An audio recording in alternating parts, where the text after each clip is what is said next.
Okay, today we have yet another Hantarex MTC 900E, and this one is totally, completely, utterly dead. What does it do when you power it on? Well, it does nothing!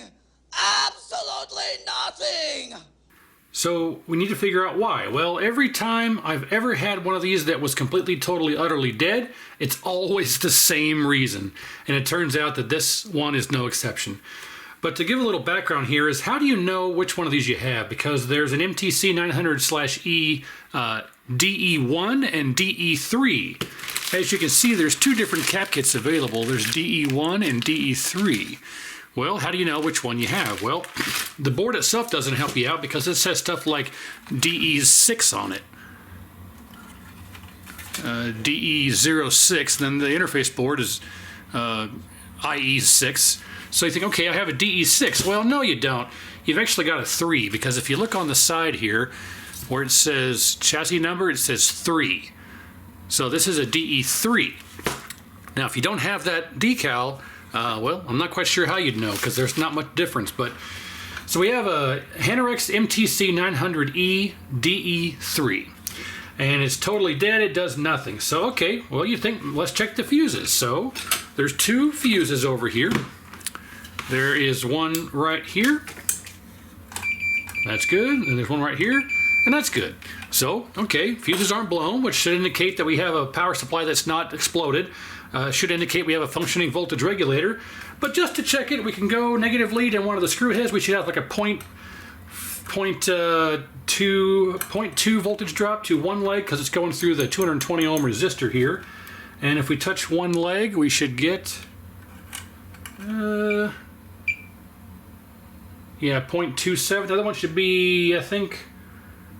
So this one, okay, I'm testing this leg. The farther leg there, I think, is the one that goes through the resistor. Yeah, 0.181, that's going through this 220 ohm resistor here. The other leg is a 0.273. So our voltage regulator is fine. It's not shorted, it's not open, it should be okay. In that instance, we know that this side of the board, this is the power supply, this is the output side. So the power supply should be okay. Now, how you would normally check that on the light bulb test on this is you would just remove your HOT.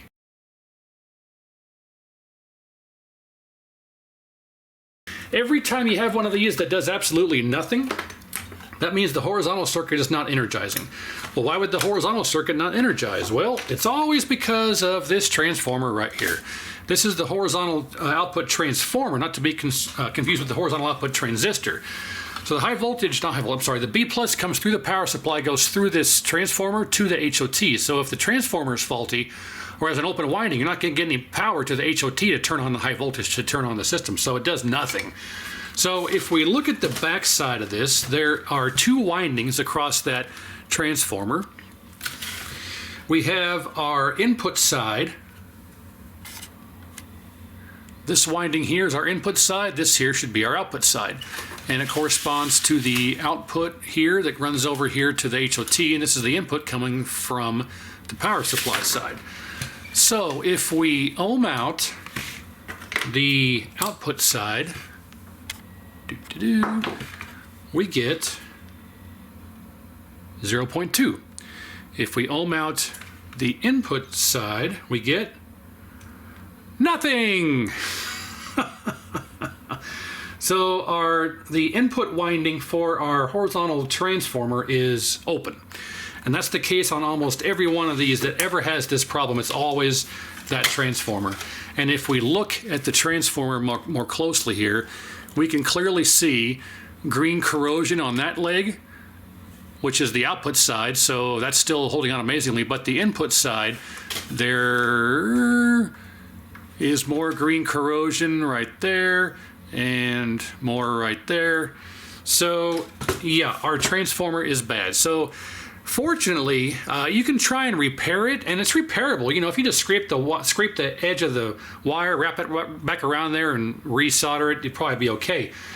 However, The Hantarex Polo uses the exact same coil, or transformer I should say, and the only reason I know about this and how it's so common is I've done this I think 3 times.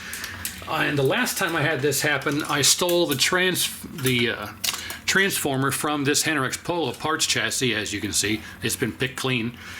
This is I think this is one that I got in a lot of a bunch of other ones that someone gave up on.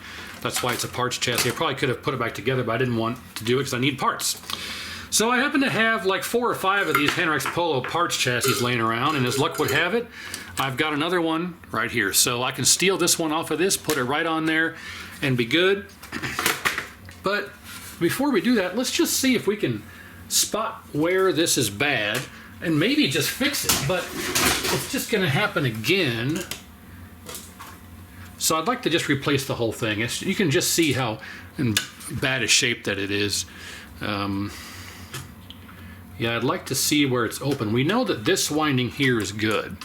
As a matter of fact, we'll just grab the leads here, and this is the output side, which was fine. Yeah, the input side though is not. So let's see if we can determine why that is. Let's go ahead and just yank it out of here.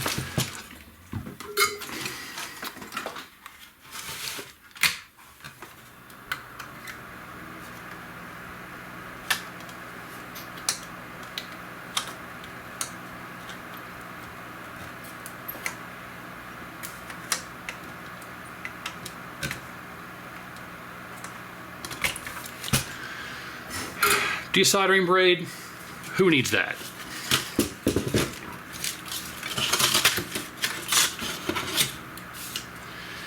Let's see if we can figure this out here. So it's broken somewhere. We just gotta figure it out. So I think this side here was the good side. Yes. This side is not. So let's grab some tweezers here and see if we can determine why. Oh, well, there's your reason. Da-da-da. I don't even know if that's got enough contrast for you to be able to see, but this wire is broken right off of the lead, and it's also super thin. I guess that's how, I don't even know if you can see that, but it's right here. Can you even see that? I can't tell. I can't see through the viewfinder very well. So yeah, this is just, could I fix this? Probably, but I don't need to even try or bother because I've got another one I can just put on here. But yeah, there it is. I don't know if you can even see that. It's right there. There's the wire that's broken. So that's why it's open. But you know, it's repairable. I mean, you could probably just solder a wire directly to this and wrap it back around here and be good again. But like I say, I don't really want to mess with that. What about the other side over here? Is this side intact? Oh, nope. I just pulled it off too. So they're just so brittle and fragile that they're just junk. So I'm going to take this and just set it aside. And I'm going to remove this one from this Polo. And before we do, let's verify that it actually is good. Actually, it's all loose from probably a previous thievery attempt. Alright, so continuity mode, and we've got one side. Good, other side. Good. Okay, so let's just stick this in here and do our light bulb test, and I'll bet you it'll work. So the thin side is the input, so it needs to go in the right way. So you have the thinner wire on the left there and the thicker wire on the output. So the way this needs to go in here is the input side is the thin wire, like so. The thin wire is the input and the thick wire is the output. So this is how it was originally. So we're going to just solder this in. and try our light bulb test, and I bet you it works.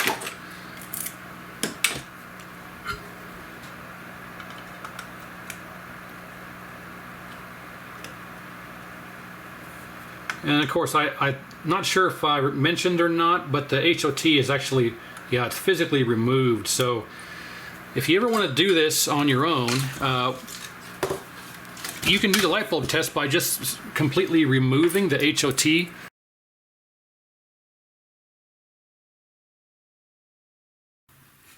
All right, well, I ended up going off on a long tangent like I did on that Hantarex Polo a few videos back, where I thought you could go to the HOT and do the light bulb check, but it's been so long since I worked on one of these that I completely blanked on the fact that it doesn't go through the HOT. This red wire here comes from the power supply. So to do the light bulb test on this, you really don't have to remove anything, because the power supply functions. It sends the B+ on this red wire, which in turn goes to terminal 1. 2 is black and the red is 1. So if we flip this over here, terminal 1 is right here. You got a 1 and a 2. Terminal 1 feeds this yoke connector pin right here. And there's nothing else on the trace. So it goes from the power supply to this side of the board to that third pin on the yoke. It goes through the yoke, back out of the yoke, back to here, then to the HOT. So you don't have to actually remove anything from this chassis. You can turn it on without removing anything. So I put the HOT back in the chassis. As a matter of fact, let me snap this little cover back on. Okay, so this chassis is completely back together. There's nothing removed from it. And I'm going to show you here how to do a light bulb test on this that doesn't require removal of anything. So we're still plugged in here from our test bench power. So I'm going to turn this on. Nothing happens. And it won't, because we don't have the yoke plugged in. So B+ comes through the power supply to that red wire, which if we go to that red wire, we get 171 volts because we're unregulated. Now it also runs, as I showed you, directly to pin 3 of this yoke connector, 171. It has to go through the yoke, back out of the yoke, and then it goes to the HOT circuit. So I was barking up the wrong tree there. So if we were to take our light bulb here, hook it to ground, and just touch this pin 3 on the yoke connector, ta-da, boom. So if you have one of these, I'll turn this off, and as a matter of fact, we need to discharge it. There we go. If you have one of these and you need to do a light bulb test, you don't even have to remove it from the monitor. Just disconnect the yoke and go to pin 3 with your light bulb to ground, and if it lights up, your power supply is functional. That's all you have to do. And I don't know, the last time I worked on this, it's been so long and I didn't review the other video, but I don't want to say that's how you do it, but that's a way that you can do it. I mean, the other way is to just pull this red wire out and hook your light bulb, or you can pull this red wire out and hook your lead to that lead and then do the light bulb test that way, but it runs directly to pin 3 of the yoke connector, looking at it from this way. So that's all you have to do. I mean, that verifies that our power supply is functional, and after replacing this horizontal output transformer, it should work. I mean, well, I'll show you here. We can test the HOT. I think I already tested it, but we'll put our negative lead in one of the screw heads, and then we'll touch each leg. Should be 0.45 voltage drop to each leg. Yeah, 0.440 and 0.441. So HOT is good, voltage regulator is good, power supply is good. We fixed that bad transformer. So hypothetically, it should turn right on. So I can't say whether or not it will, but it should. I don't know what all this white powder junk is in here, but on the width coil.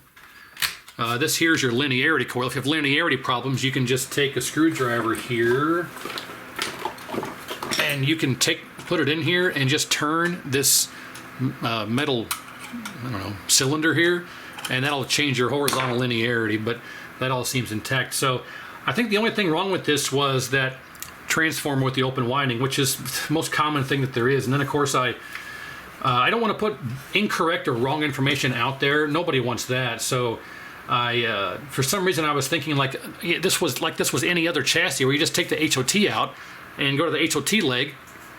I believe it's the collector of the HOT should have the B plus on it, but this is a different animal where it goes through the yoke first. So all right, we all learn something new every day. So with the B plus proper testing shown there, just go to pin 3 of the yoke connector to ground and it should light up. You don't have to remove anything from the chassis. You can even do it in the, well, this is still on the tube. Just unhook the yoke, go to pin 3 to ground, the light bulb should light up. So yeah, with that all being said, I think what I'm going to do is go ahead and hook this back up to the tube and just try it, see if it works. If it does, then we'll do the cap kit, the reflow, the cleanup, and test it one last time. And again, it's a DE3, as I showed you with the label. So I'm going to put my stuff away here. It's always good to make sure all your tools are accounted for as you do the job. So you prior military guys will know what I'm talking about. ATAF.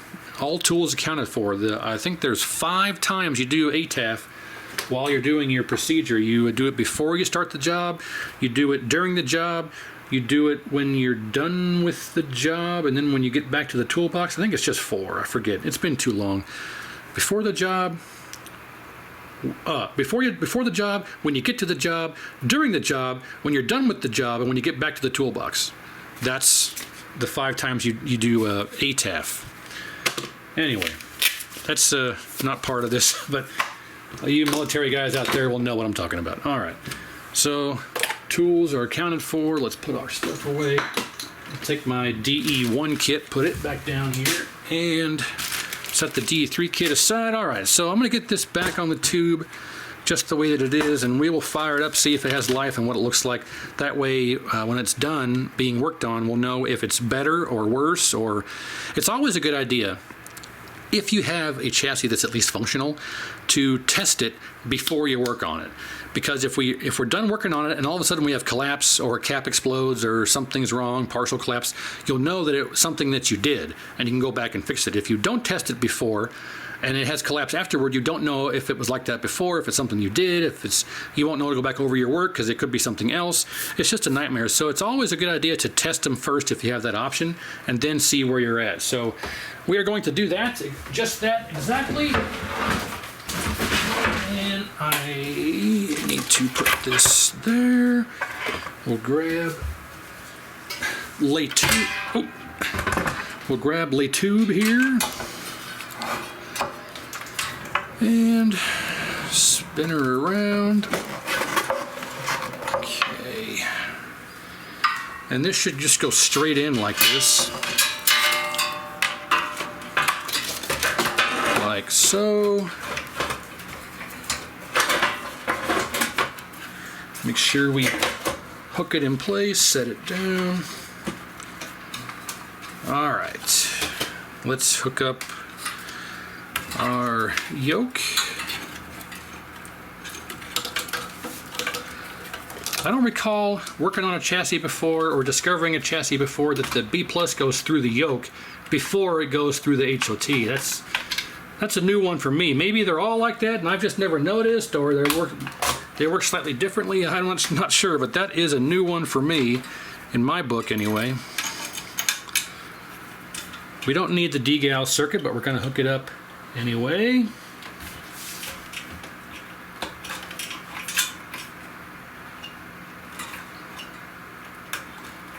Okay, let's make sure our ground is hooked up. And it is. All right. Neck, and last but not least, yoke. And before we do, let's make sure that it's actually discharged. We'll go to the frame here and we'll just touch this. Yep, it's good. And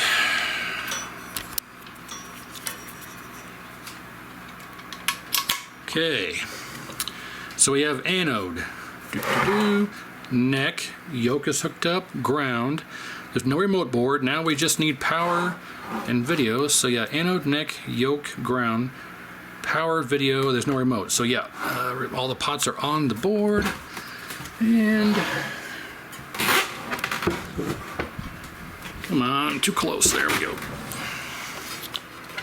I'm going to take you off the overhead here and we'll get it all hooked up and see if it works. Okay, so this uses the 6-pin connection like the Polo does, so we have to use this type of connector that I have piggybacked, and then I have a jumper here because I normally have everything hooked up like this. So we're going to hook this up like so. All right, so that's correct. Make sure it's in there properly. All right. And power, need to plug this back in. If I can do this with one hand, there we go. All right, I am confident it's going to at least power on now. We're going to have to see what it does so we can have a contrast and compare afterwards. So here we go. Fingers crossed. 1, 2, 3. Hey, it comes on now. Imagine that. Open output coil. Doesn't work so well. Oh, we got a bad yoke. No! Boys and girls, that's a bad yoke. If you ever wanted to know what a bad yoke looks like, that's what it looks like. And I just see now that on the tube here it says no high voltage. Well, that's why. But that, boys and girls, is a bad yoke. There's no coming back from that. That's bad. I wonder what this reads here. I don't think I have one of these on hand to be able to do some testing on in comparison, but I'm pretty sure a 7,000 yoke would work.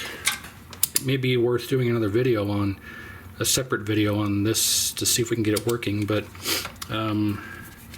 that, my friends, is a bad yoke. So, and just look at that, pin 3 is actually a jumper to jumper it over to. Oh, I wonder if you could put a jumper across 3 and 4 and then take the HOT out and do light bulb test. But interesting. But regardless, these two windings here. Well, I'll tell you what. Let's just go up here. It's going to be easier. This one, and I'm not going to be able to do this with one hand. Pretty sure. If we go across the horizontal, 26. I don't know if that's accurate. And then the vertical. Okay, no, horizontal is 3.6. That's horizontal. The vertical, though, is 26. Now, I don't know if that's right. But regardless, what you saw there on that screen is 100% a faulty yoke. That is not a capacitor problem. That is not a resistor issue. That is a bad yoke. 100%. That is a yoke issue.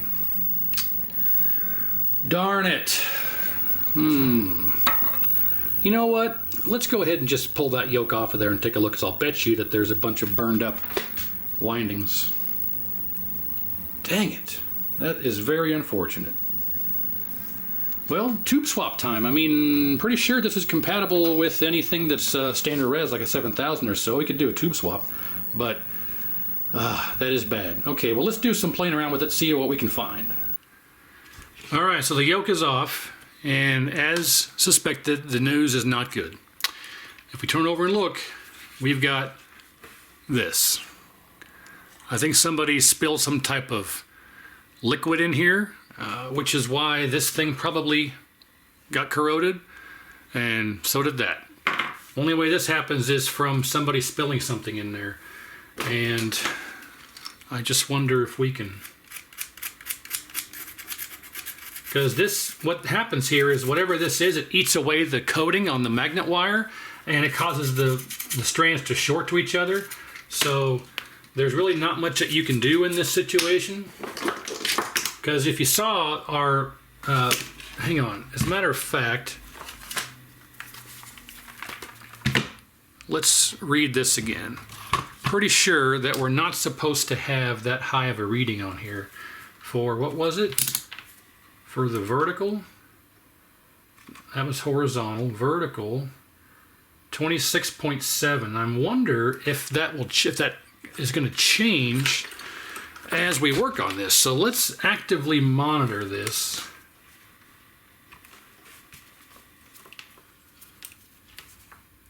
I just want to see if it changes while we're, oh, it's 30.6 now because I'm adding the jumpers, but oh, now it's 27. Well, I just wonder if we can actively work on this and have it change.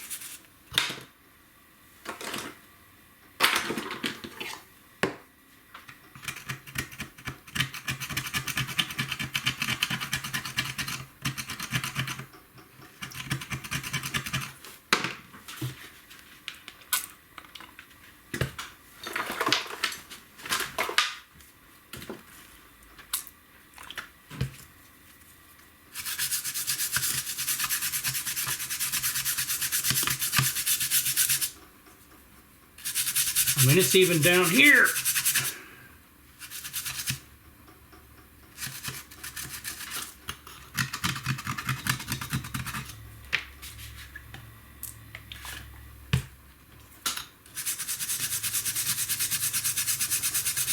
It's still 27. I don't know if that, I don't know if that's a normal reading or not. It could very well be normal. But I just want to see if it jumps down to, like, you know, 10 if we get rid of a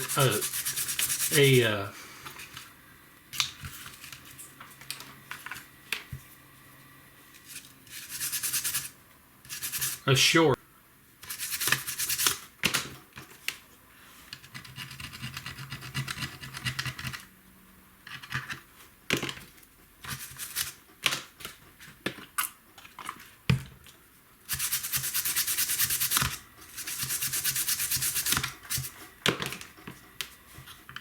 I mean, there could be corrosion all underneath this tape.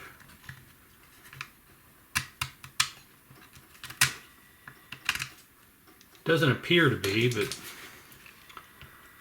I don't see anywhere else.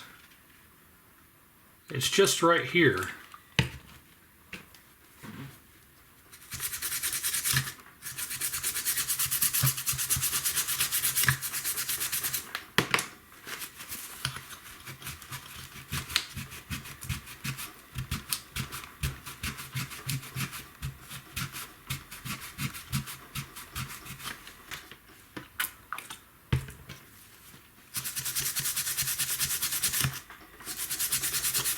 This is, I mean, I'm not talking here, and I realize you're just listening to dead air, but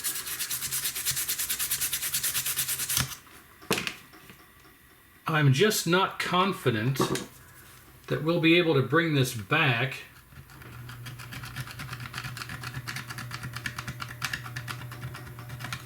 Because the inductance has changed so much from all this corrosion and everything that it's just not really feasible, because it's down in here.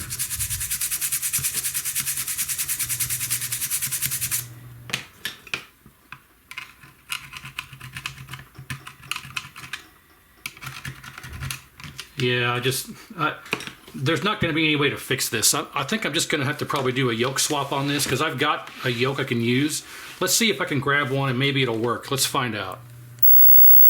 Alright, so I did not have a fat neck 19-inch K7000 yoke in the stash. I had plenty of, I got about 20 or so yokes of G07s and 4900s and 4600s and various things like that, but I did not have a fat neck 19-inch K7000 yoke. But I did have a fat neck 19-inch commercial television yoke that I pulled off a TV. So I had this in the stash, and this will work for what we need. Unfortunately, it's about the horizontal winding on this one's about 1.1 ohm, whereas this one was about 3 and change. So the horizontal winding is a bit off on this. It's only 1 ohm, so we end up with a much wider image. But for now, I just have the wires kind of soldered onto the back of the actual connections here for the connectors that are part of this old commercial television yoke. So this is my only option. So I grabbed this and I just threw it on as far forward as I could. These little adjustment legs are meant to bypass the need for these little wedges, but I have them kind of all the way bottomed, not bottomed out this way, bottomed out this way, so this will sit as far close to the tube as I can, because I need it to be as close to the tube as possible for the proper purity. If it's too far away, if it's sitting too far back on the neck, the purity will be off. So I put this as far forward as I possibly could. I got the rings back in the original spot that they were in. You always want to keep the factory convergence rings back on the factory tube. So if you have to do a yoke swap, you want to keep the original rings that were on here originally back on here. Keep them on there. So original rings are back on in the same spot they were. Replacement yoke is installed, and like I say, I just took it and threw it on and set it roughly in place and got the wires soldered on. And like I say, the horizontal was about 1.1, so it's a bit low compared to the original one, but the vertical is like 14 ohms or so. This one was what, 27, but I'm not sure what it's supposed to be because of the corrosion. So I think 14 is probably going to be okay because it works. I have done absolutely no convergence on this. All I did was take the yoke, throw it on, put the rings back in the spot they were in, and it looks fantastic. The only problem with this is that it's way too wide, super duper wide. And that's because we went from 3 ohms to 1.1. And so I tried to adjust the horizontal width coil, and it was so frozen in place that it just immediately snapped the top of the graphite. So I'm not going to be able to adjust the horizontal size, so we'll have to change out the width cap for the width adjustment, which shouldn't be a problem. We'll have to just figure out which one of those it is, and we'll change it out. But you know, this video originally was just going to be a nice quick video to change out that bad transformer, and I thought it was going to be quick and easy, but it never is. It never is. So we have a working yoke now. There is some convergence that's going to need to be done, but I haven't done a single thing. Just put the yoke on all the way, put the rings on, and it's actually good to go right out of the gate. So that's like the world's easiest yoke swap ever. I will say though that, you know, it's important to get your purity adjusted properly. So if we go to an all solid screen here, let's just go to a red screen or green screen. Actually, you know, let's go to blue. So you can see here we've got heavy barrel. This is a heavy barrel burn-in on this. I can tell from there. This is heavy barrel. But if we were to, for instance, move this yoke back off the neck, you can see here, see that? See how now we have red over here, a slight red, and then over here is green? That's because our yoke is not in the right spot. It's too far back on the tube. So if we take it and move it back towards the back up, now we're fixed again. So I'm going to take this and just kind of move it away like so. See how it's all loose now? And we have, see this? This is a purity problem.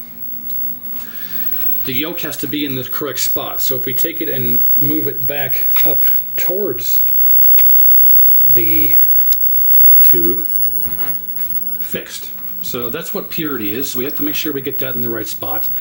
It's not critical to have it in the right spot right now, but again, we can take this and loosen it and then go like this to adjust it. But we can get all that done later. That's not important right now. We need to make sure that everything is good. So we'll go to our convergence screen. So here's our convergence screen. You can see in the middle here it's fairly good, but as we go to the top, it's off in the top and it's off on the bottom. Okay, well, after about half an hour of fidgeting with the rings and the yoke, this is about the best I can make it look. So it's never going to be absolutely perfect when you do a yoke swap and rings and everything, but I think for what we have now versus what we had before, I think this will be just fine. It's not 100%, I'd say it's about 95.621%, and I can live with that, especially given the fact that, you know, this could have gone horribly wrong and it may not have worked at all. So I'm very happy with this. I did have to use a one single convergence strip right there. So we got the yoke set and everything, and I'm happy with the way it turned out. So we all we have left to do now is to replace that horizontal width cap to shrink this in, and I think that'll be about it. Yeah, so let's get cracking on that, see if we can figure out which one of those it is, and I will, when you increase the capacitance, the screen decreases the width, and when you lower the capacitance, the screen increases in width. So we need to go up in capacitance to bring it in more. So once I go through the circuit here and figure out which one it is, I'm going to go, I think maybe at least like 3 steps down, because it's way too, it's just super duper wide. How do I describe this. Let's turn it off and back on. And I think there's a hole. I can't even get a black side of the screen to show up. So if I do horizontal shift here, yeah, I can't even get, oh, there's a black. So we got one on 1.5, 1.5. So we got like 1.5 inches on each side that we got to squeeze this in just to get the black area. And that's, well, actually, you know what? That's even too far. Right, I'd say right there is, so we got to figure out what to do about that width. But yeah, let me get that figured out and we'll see how that, well, I'll tell you what. It looks like it's this 47 cap here. Let me go through the circuit and get it changed out. I'll show you which one it was, what I changed it to, and we'll see if it affects the width. Okay, it's about a couple of hours later because I had to go run an errand and then get all this work done. So I have figured out the problem with the width. I have solved the issue of it being too wide, and I'll go over that momentarily. I was also able to free up the core of the width coil, but not without incident, and I'll go over that when I explain the width solution. But before we do any of that, I do want to mention that I did the full cap kit, the full reflow, including filter cap. I took the IC out here and cleaned the socket with deoxit, cleaned the legs, put that back in. And I got the B plus set properly to 115. It's supposed to be 115 volts, and we were reading, what, 114 point something, so B plus was actually pretty good already. But I do want to mention again and reiterate that the last time I worked on one of these, I was talking about taking the red wire out completely, and it wasn't until I did this that I realized you don't actually have to do that. I mentioned before that you can actually just take this right off the tube or even leave it on the tube as long as the yoke is disconnected. You don't actually have to remove anything from the circuit. Like normally you'd take the HOT out and read right off the HOT, or you would remove a jumper and read off the jumper, but in this case you can just leave it just like this with everything 100% connected except the yoke, and just go to pin 3 of the yoke. 1, 2, 3. Now, the connector here for the yoke has a jumper across 3 and 4. So the B plus output to the chassis goes to pin 4. So I think what happens is the yoke connector has that jumper. Pin 1 and 2, I believe, are vertical, and 5 and 6 are horizontal. And then 3 and 4 is a jumper, and 3 is the B plus, and it jumpers over to pin 4 to supply the B plus output to the rest of the chassis.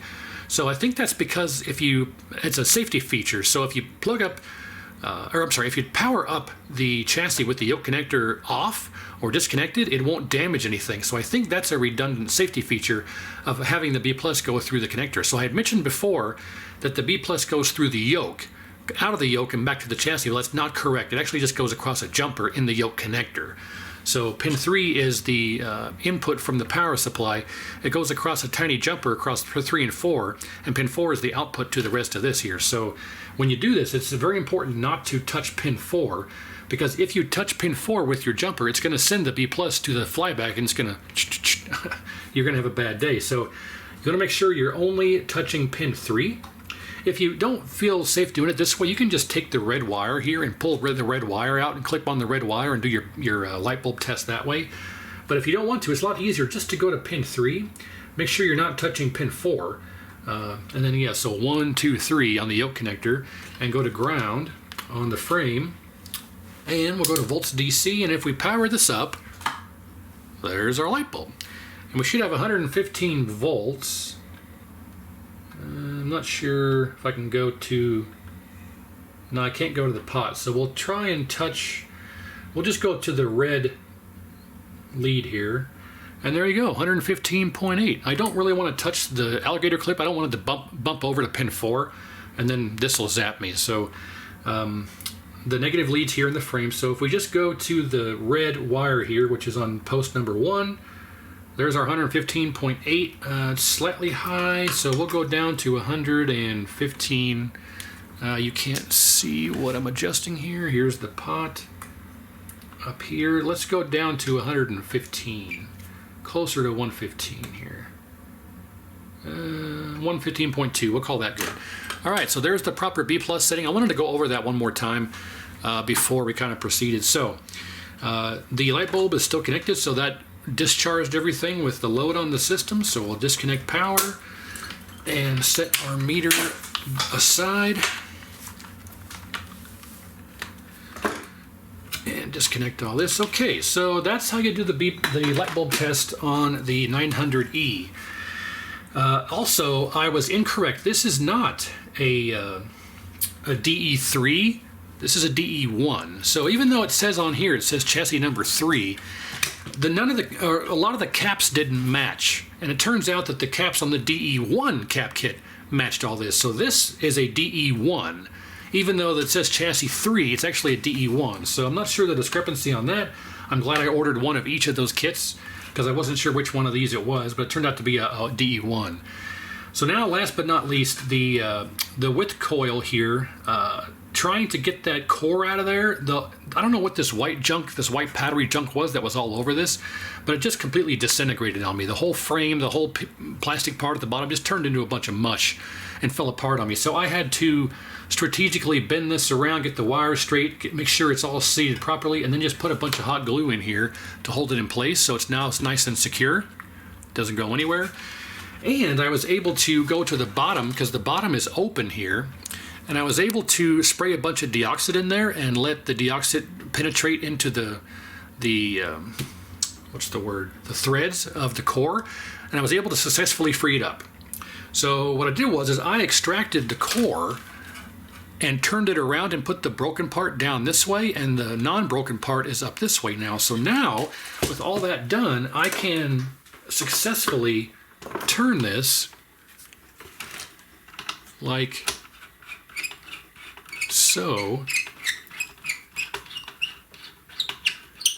And it was roughly about here. That's where it was, sticking up, that far. So by being able to put this all the way down, not 100%, about 90%,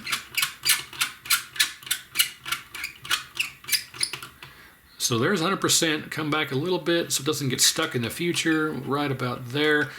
Okay, so now that actually brought the width in about 1 inch on each side, so we're so close at that point. Now, the width cap on the MTC 900E, the width cap is this guy right here, C69. C69, this 470J 250 volt cap, that is the width cap. So instead of changing that out, I added 2 more 470J and 470J. So technically it's a 630 volt 474J and a 250 volt 474J. 200 volts is all it needs to be. So in essence, I have 470Js in parallel here. Actually, yeah, in parallel. And that successfully brought the width down to the correct width. I have 1/8 of an inch of black on the right, 1/8 of an inch of black on the left, and the width fan's fantastic that way. So will that be a permanent fix a month from now? Will the replacement yoke explode? Will something on here blow up? Is this a temporary fix and something's going to end up happening? I can't say. But with those extra caps on the circuit and putting this all the way down, I now have a correct width. So, going from 3 ohm horizontal winding to a 1 ohm horizontal winding, you're going to have issues like that. So that has fixed the problem, but the question is, will it last? I don't know, but at least it's a functional way to get it working and fixed. So at least it's an operational monitor, as opposed to the other alternative is not having a functional monitor at all because you don't have a functioning yoke. So I don't know. I think it'll work. So with all that explained, I'm going to get it back on the tube. The only real main issue with this was the bad yoke and the open winding on the horizontal transistor. So, I'm sorry, transformer, the horizontal transformer. So this is the most common issue with these. And again, I think 3 or 4 of these I fixed that were dead had a bad transformer. So if you got a completely dead one of these, I'll bet you that transformer is open. So we know how to fix, or how to test it. I showed you how to test it way back at the beginning of the video. So with all this done, I'm going to get this back on the tube, and then we will see if it's now 100%, and hopefully it is, and the width is going to be good, and we'll test it out. Okay, here we go. We're all hooked back up. First power up. After all the rework and the repair, because everything I mentioned before about fixing the width and all that stuff, I didn't have, that was before I did the cap kit and the reflow and all that stuff. So this is the first power up after the cap kit. Width should still be good. Everything should still be all right. And hopefully we'll have a nice square image with good width and vertical and colors and all that. So that being said, we'll cross our fingers and count to 3 and see what happens. 1, 2, 3. Oh, well, yeah, it comes on, but I forgot to plug in the board. Always something. There we go. All right. Okay, well, take 2. All right. It's on. What are we going to get? Well, it appears to be too dark. We'll try the brightness pot here. Oh, that's as bright as the brightness pot is, so we'll turn up the screen pot. There we go. Awesome. We got some black over here. Let's turn it up a bit more here. Okay, so you can see we've got black off the side. Oh, maybe not. There we go. Black on that side and black on this side. About, I don't know, 1/8 of an inch or so, and it's working. So we will leave the brightness on the screen pot about here and turn it down to roughly, let's say there, and check it out. So yep, driving that core all the way down and putting those 2 extra 470 caps on the in parallel. I have to make sure I remember that correctly, or state it correctly. They're in parallel with the existing width cap. This is looking pretty good. Nice. Well, we got some screen burn, like I say, from heavy barrel, but it's nice and crisp, looking good. And convergence is fixed, so yeah, everything should be good to go. Yeah, I think this is a successful repair. I need to clean the, you can hear, listen, there's like an overspray on the tube, but this looks really good here. I don't know why it's blanking like that, but convergence is pretty darn good. Yep, I have to say this is a successful repair. Let me adjust. I need to adjust the vertical height here, and that is this pot, which is tricky to adjust here. There we go. Now I gotta shift it down. It never ends with this stuff. Oh, vertical shift. I gotta shift it down to roughly there, and then do this again, and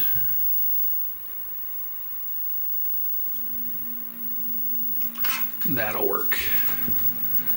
Nice square image. Look at that.